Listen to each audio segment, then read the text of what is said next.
وہ یہ آتی ہے کہ یہ ایک ایسا انویزیبل اینیمی ہے جو فار آل پریکٹیکل پرپز مجھے یا آپ کے اندر موجود ہو سکتا ہے سائن اور سمٹمز کریٹ کیے بغیر، اور وہ مجھے اور آپ کو ایک وائرس کا کیریئر بنا کے اور ہمارے ارد گرد جتنے بھی لوگ ہیں ان سب کو ہم ایک پوٹینشیل تھریٹ ہیں ان لوگوں کے لیے اور دوسرے لوگ ہمارے لیے. تو جو ایک چیز جو بالکل کلیئرٹی کے ساتھ ابھر کے دنیا بھر سے واپس آئی ہے، جو سکسیزفل جن لوگوں نے ان چیزوں کو وہ تھی کہ آئسولیشن. اب آئسولیشن کا مطلب یہ ہے کہ آئسولیشن کیا ہے کہ میں اپنے شر سے لوگوں کو بچا رہا ہوں، اس لیے میں نے اپنے آپ کو سیلف آئسولیٹ کر لیا. اب ہم نے یہ دیکھا کہ پاکستان میں جو ہمارے اندر بہت سی اچھائیاں ہیں لیکن ہمارے اندر کچھ برائیاں بھی ہیں، ہمارے اندر ڈسپلن نہیں ہے، تو ہمیں اس کو ایکسیپٹ کرنا پڑے گا.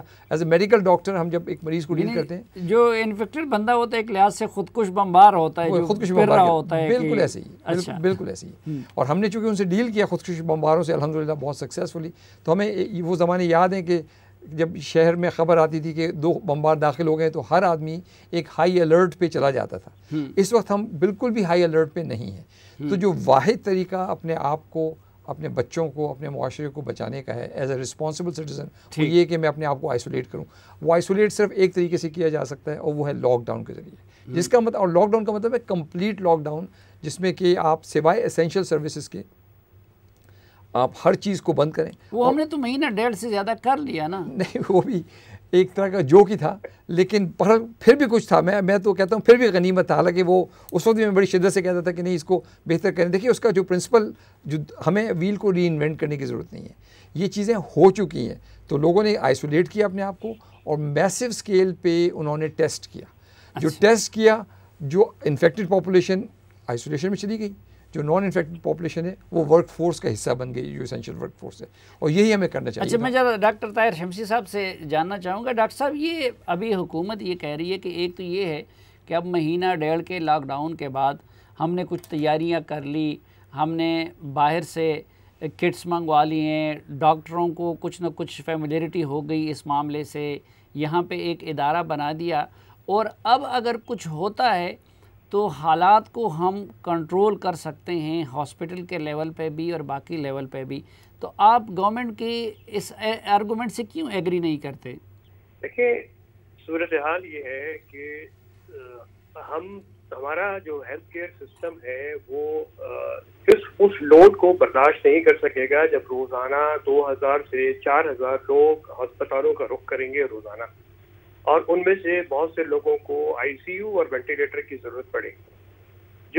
یہ وہ چیز ہے جو یورپین ممالک، امریکہ اور دوسرے ایسے ملک جو کہ وسائل سے بھرپور ہیں، وہ ہینڈل نہیں کر سکے، اور ایک ایک بستر اور ایک ایک وینٹیلیٹر کے اوپر ان کو یہ چوز کرنا مشکل ہو گیا کہ 20 لوگوں کی قطار ہے، اس میں سے کس کو وینٹیلیٹر پہ ڈالیں.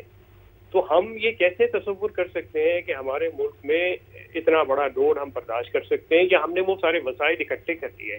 دیکھیے سیدھی سی کیلکولیشن ہے یہ کہ حکومت کے جو وہ افراد ہیں جو کہ بہت زیادہ ماشاءاللہ انٹیلیجنٹ لوگ ہیں، انہوں نے یہ فیصلہ کر لیا کہ لیسر آف دا ایول تصور کر کے کہ ہم کو ٹھیک ہے، منظور ہے 2 لاکھ 4 لاکھ افراد کو کورونا ہو جائے، اس میں سے چلو 10% بھی اگر اس دنیا سے رخصت ہو جائے تو وہ ہمیں منظور ہے. لیکن ہمیں معاشی بدحالی منظور نہیں ہے، لوگوں کا بھوکا مرتے دیکھنا منظور نہیں ہے. یہ ان دو میں سے ایک چیز انہوں نے قبول کر کے اور لاک ڈاؤن کھول دیا.